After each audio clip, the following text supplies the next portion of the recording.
Most famous shipping disasters have happened out of sight, under cover of darkness like that of Titanic, or in a raging storm. The simple truth is that for hundreds of years, humans have taken to the ocean in ships, but the camera is a relatively recent development. Before the camera, it was up to painters and artists to recreate how disasters at sea might have looked. But nowadays, people can play witness to real events without having to actually be there, and the result is chilling. From the results of dramatic collisions, the aftermath of deadly storms, or the dramatic rescue of people from burning ships. Ladies and gentlemen, I'm your friend Mike Brady from Oceanliner Designs, and these are my picks for some of the most dramatic shipping disasters ever caught on camera.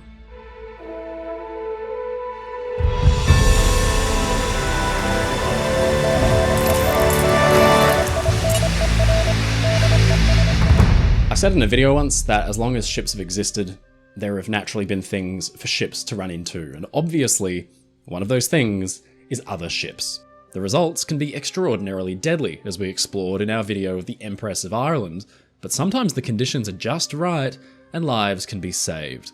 Fortunately, the results of one such collision were actually filmed back in 1914, and it's really dramatic stuff. The SS Iowan was a small steamer built in 1912, some 6,500 registered tons and just over 407 feet or 124 meters in length. No giant by any means, but a steady, reliable ship in a class of 8, each named for a US state. They would link the US mainland and Hawaii, regularly ferrying out refrigerated cargo from the west coast. Her early career was fairly straightforward, using her 490,000 cubic feet of storage space to ship exotic goods like pineapples and sugars back from Hawaii. But then, the most dramatic thing happened in October 1914. This time, the ship was steaming out of New York, since the Panama Canal had opened, allowing trade with the eastern seaboard as well. Iowan was steaming at a decent clip through the entrance of the Ambrose Channel, the dense sea lane that leads into New York and New Jersey.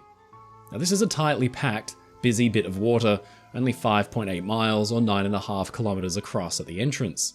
Now that might sound big to us landlubbers, but to a ship's crew, it's almost as narrow as it gets, with little margin for error.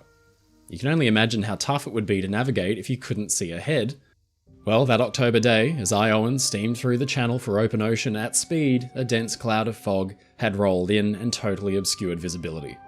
Now in situations like this, it was considered the best thing for ships to slow right down, but to continue moving ahead to maintain something called steerage way, which is just enough water rushing over the rudder to ensure that the ship could actually turn. Now at a dead stop, a ship is effectively uncontrollable, and it could easily drift into a lee shore, that is, nearby coastline, in the direction that the wind is blowing. Now, Iowan's skipper, Captain R. Pearson, didn't seem to slow down a bit. Instead, he set about customarily blasting his whistles at intervals to warn of his approach. But then, out of the fog ahead, there loomed another ship. It was the small passenger steamer SS Metapan. Metapan was a combination cargo passenger liner run by the United Fruit Company, about 3,000 tons smaller than Iowan. The ship was entering the channel for New York loaded with fruit and South and Central American passengers, but unlike Iowan, she was actually stopped dead in her tracks, waiting for the fog to pass. With 300 yards or 250 meters between them, a collision should have been totally avoidable. Metapan blasted her whistles, but Iowan kept on coming, seeming to ignore the danger. With no attempt made to change course, Iowan simply dropped her anchors in an attempt to slow down, and with a deep crunch and a lurch, the two ships collided. Iowan sank her bow about halfway through the Metapan's forward hull, and with the force of the collision, the two ships were separated and lost again in the fog. Metapan's skipper now had to act quickly. With tons and tons of water now roaring in, he rushed his ship for the shallow channel bank to beach it and prevent it from totally sinking, got his lifeboats ready and lowered his passengers away. With a sickening lurch, Metapan struck the bottom of the channel and stuck fast while her stern was comically lifted clear of the water. Now the result was a pathetic sight, with Metapan half sunken and resting on the bottom with a huge gouge taken out of her bow. Fortunately, the evacuation was perfectly executed and without casualties, but this remarkable bit of footage was taken from rescue and survey vessels showing the extent of the damage and the poor old Metapan frozen in place on the channel bank. Now this is a fairly obscure event, so I haven't been able to track down the results of the accident, but passengers and crew blamed Iowan for not slowing down or changing course when the ships had spotted one another. Iowan's bow was crushed, but she was returned to service and went on to become a troop transport and cargo vessel which served successfully in both world wars, but the Metapan was patched and refloated and eventually sunk by a mine without casualties in the Second World War. But this time her sinking was for good. Sadly though, not all maritime incidents are as relatively harmless as that of the Iowan and the Metapan. Captured on film in 1954 is the overturned hull of a Japanese ferry, the ship called Toya Maru, and this is one of the worst peacetime maritime disasters of all time. Toya Maru was built in 1947, part of an effort to rebuild Japan's merchant fleet. Japan's navy had been simply shattered by the Second World War. In fact, of all the nation's dozens and dozens of big passenger ships from before the war, only 2 had survived, including the Hikawa Maru, which is today moored in Yokohama as a museum ship. Toya Maru was no giant, but she was new and she was modern, almost 4,000 registered tons and 390 feet, or 119 meters long.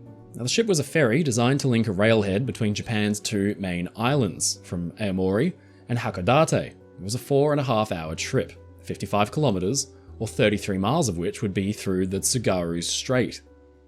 Now, Toya Maru was a new style of ferry, the roll-on, roll-off ferry, which we've covered on this channel before.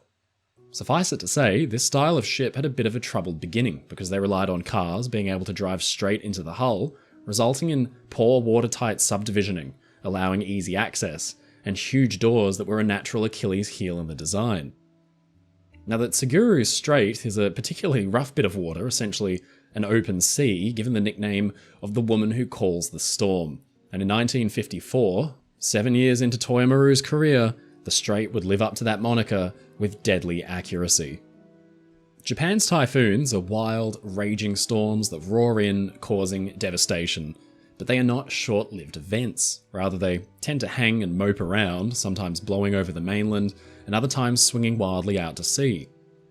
Typhoon Marie had smashed through the main island of Honshu in September 1954, and then lay offshore in the Sea of Japan.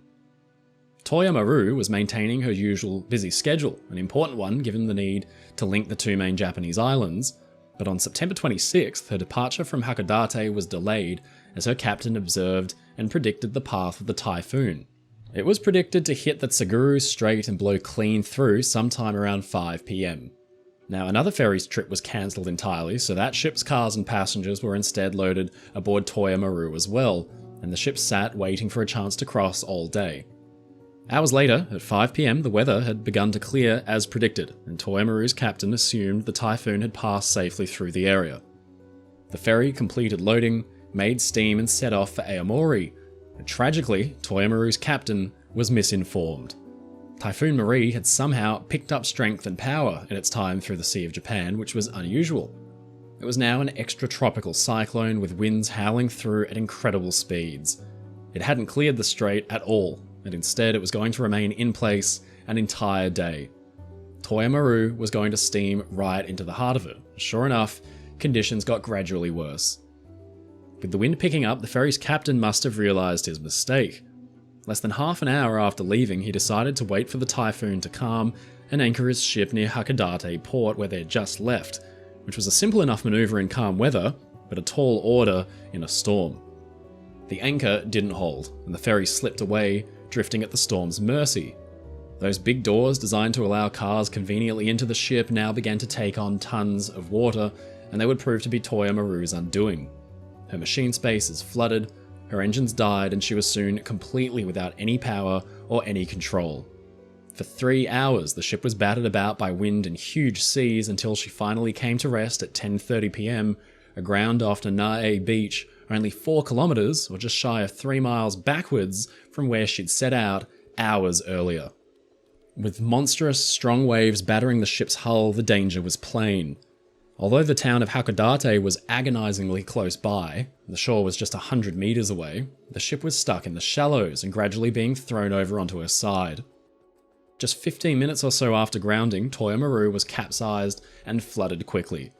The ship's lifeboats broke their lines and were washed clean away, along with tons of equipment and flotsam. For those on board, escape and survival was a tragic matter of simple luck. There were around 1,300 people on board, and the next day it had become clear that just 150 had survived. This remarkable footage shows Toya Maru capsized in the relatively shallow water, the ship's underside pointed at the sky, while meanwhile the Nanai beach was littered with debris including the ship's boats and a life preserver. A party of 35 American GIs, artillerymen from the 1st Cavalry Division, had been aboard, and only one survived because he was luckily swept out of the ship's hull through an open porthole. The Toya Maru wasn't just the only casualty of Typhoon Marie. 4 other ferries were sunk and many other ships were beached, like this cargo vessel which is lying less than 100 meters away from the Toya Maru's overturned hull. In the end, the rough state of the Tsugaru Strait and the frequency of bad storms expedited the construction of a tunnel, the Saikan Tunnel, which today operates a high-speed Shinkansen service spanning some 14.5 miles, or 23.3 kilometers under the sea, and the dangerous woman who calls the storm. Of course, huge storms are not just unique to Japan. Massive seas have taken down ships across the globe, and in 1960, a huge North Atlantic storm broke a tanker clean in half. Pine Ridge was a tanker built for the US Merchant Navy during the Second World War, a time of booming industry for the nation as it rushed to output as many ships as possible. In the end, America's shipyards built an incredible 6,000 odd hulls in just 5 years of wartime as part of the emergency shipbuilding program. Now, the speed at which these ships could be constructed is incredibly impressive. In fact, a full Liberty ship, some 7,000 registered tons and 441 feet long, could be launched just 24 days after the keel was laid. But with the rush of increased output came some serious quality control issues. The quickly employed workforce lacked years of welding experience, and the result was often poor weld seams that were prone to cracking under extreme stresses. Now, this might not be an issue if the ships were designed to mitigate cracks or at least control them to radiate them away from vital sections of the ship's structure, but big open shafts like cargo hatches with their sharp squared corners became a natural stress and failure point, and this was not accounted for in the ship's design. And on top of all of this was the quality of steel. That used at the time was fairly brittle by today's standards. Back in December on this channel, we examined the story of the steamer Schenectady, which had snapped cleanly in two while she was tied up at her fitting out wharf. Throughout the war, there were 1,500 recorded examples of brittle hull fractures on the likes of Liberty ships, and 12 of those broke spontaneously in half. Now, the cause was attributed to something called the ductile brittle transition temperature, which is a certain point at which cold water can change steel's character from that of ductility, that is, being fairly flexible, to brittleness, more prone to cracking. Of course, the frigid North Atlantic Ocean was behind this, and subsequent ships were built with design changes to accommodate for it. But even so, ships built during the war exhibited some dangerous characteristics, especially in North Atlantic storms. Tankers like Pine Ridge were long and narrow. In tall waves and troughs, they could have monumental forces concentrated at their centers. In 1952, a storm had caught 2 World War II era tankers, SS Pendleton and Fort Mercer, which both broke apart and sank with the loss of a combined 14 lives. Well, years later, in 1960, it was SS Pine Ridge's turn. On a trip from New York to Corpus Christi in ballast, that is not loaded with her cargo of fuel, the tanker was caught in massive seas and wind. Off Cape Hatteras, the ship was battered and thrown around until finally it all became too much. With a disturbing crack and a huge groan, the ship was broken cleanly into 2 sections which quickly separated. The bow section, with 8 men, including the ship's captain, sank, and the men were lost in the storm. But curiously, the stern section's watertight bulkheads held up, and the 28 men aboard anxiously awaited rescue. After the dangerous conditions had died down, this incredible footage was taken, showing the weird side of Pine Ridge's decapitated stern section floating dead in the water. Fortunately, the majority of the ship's crew was rescued by the aircraft carrier USS Valley Forge. The ship's stern was found to be in a good state of seaworthiness and was towed slowly home at just 3 knots, eventually making it into Newport News shipyard with her flag flying at half-mast out of respect for her 8 lost men. The shipbuilders at Newport News got to work, and the stern was welded to numerous other components to make a real Frankenstein's monster of a ship. The forward bow section of the T2 tanker Redstone, and the midship section of the T3 tanker Sachem. The result was a new ship named Meadowbrook, which returned to service 2 years after the disaster to enjoy another 20-odd years at sea before scrapping in the 1980s. Finally, we'll return to the waters off of New Jersey, which is a real hotspot when it comes to maritime incidents and disasters. Here in 1934, passers-by and residents were drawn out in their thousands by the horrible sight of an ocean liner burning stem to stern on their doorsteps. Captured on camera for the world to see, the liner Morro Castle was a scorched and tangled wreck, almost within spitting distance of onlookers on the shore, and 137 of the vessel's passengers and crew were lost. How the Morro Castle came to be in such a sad state is a fascinating story that begins some 4 years earlier, in 1930, with her construction and launch. Built for the American Ward Line, Morro Castle was an intermediate passenger liner of 11,500 gross registered tons, with a 480-foot or 146-metre length, and turbo-electric propulsion that could drive her through the water at a steady 20 knots. With a capacity for around 490 passengers, Morro Castle was designed to quickly and efficiently carry holidaymakers and business people, mail and general cargo alike, to Cuba from the US mainland. The route was a popular and profitable one, so Morro Castle and her sister Orient were built with luxurious standards in mind, with 2 classes for passengers, featuring elaborate lounges, sumptuous cabins and clean, elegant public spaces. The ship was the latest thing in technology, equipped with direction-finding navigational systems, and eventually a gyro compass and echo-sounding equipment, making her a vessel ideal for navigating those difficult waterways on the approach to New York. Morro Castle was capable of making the voyage to Havana in under 60 hours. For 4 years, she had a happy career, doing well for her owners and providing American travelers the rare treat of enjoying a drink in public in lieu of Prohibition's alcohol restrictions. But all of that came to a crashing and dramatic end in September 1934, when the ship was making her return voyage to New York from Cuba. On September 5th, as the ship steamed away from Havana with 549 people on board, the weather began to turn, and by the 7th, as the ship was trundling along up the eastern US coast, heavy rain had rolled in, and big swells began to make Morro Castle pitch and roll. That night, the ship's captain, Robert Wilmot, had had his dinner inside his cabin, but crew and officers were shocked shortly afterwards when he suddenly died of a heart attack. It was an incredibly ill omen for the usually happy ship, and just a small portent of the horrors to come. Morro Castle's chief officer, William Worms, assumed command, and the ship continued on as the winds and the seas picked up. All seemed well as the ship approached the entrance to the channel that would take her to New York City, and with just 8 miles or 13 kilometers to go, at 2:50 a.m. on the morning of September 8th, a passenger complained to steward Daniel Campbell that he smelled smoke. They were in the smoking room at the time, but with not much else to do to pass the time, Campbell began to hunt for the source of the smell, and then, in the first-class writing room on B-deck, he spotted smoke pouring from out of a small locker that held paper, pens, and uniforms. Now, Campbell got hold of a nearby fire extinguisher and opened the locker to try to put the fire out, but instead, it surged with the influx of oxygen. By the time the bridge was made aware, several crewmen were throwing buckets of water into the locker to try to stop the blaze as passengers looked on.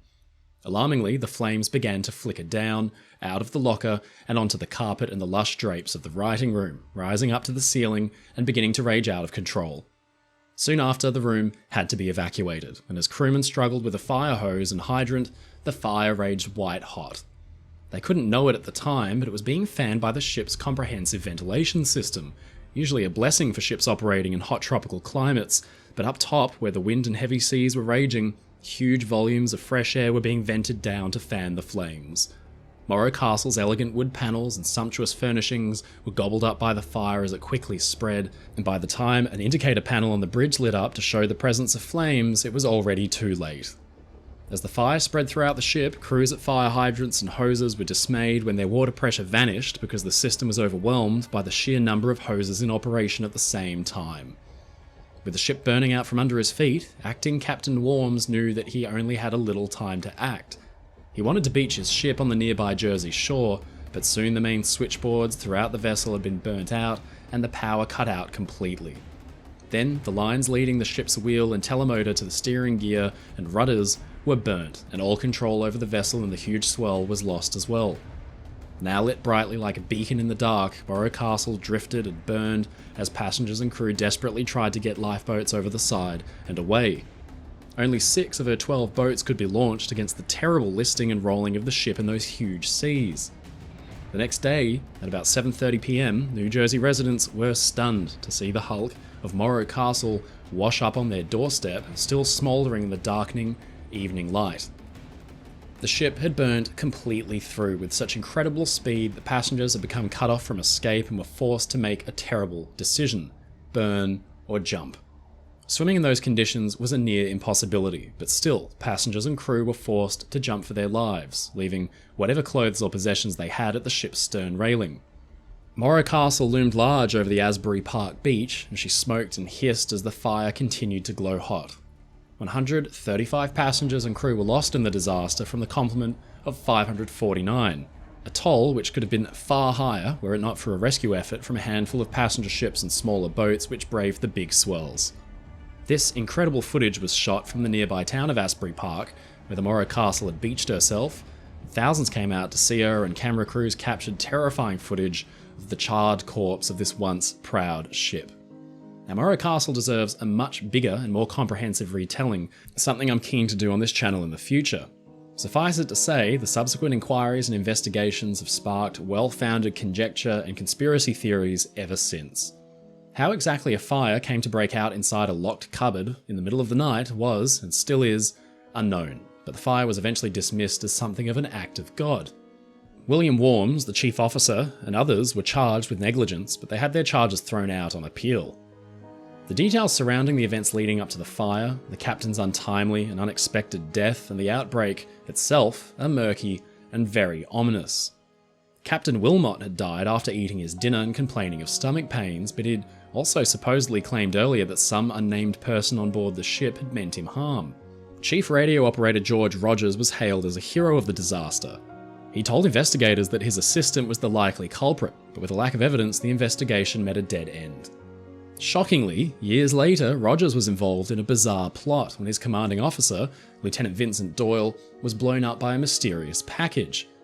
The investigation into this crime brought Rogers' criminal past to light, which included poisonings and a spate of mysterious fires.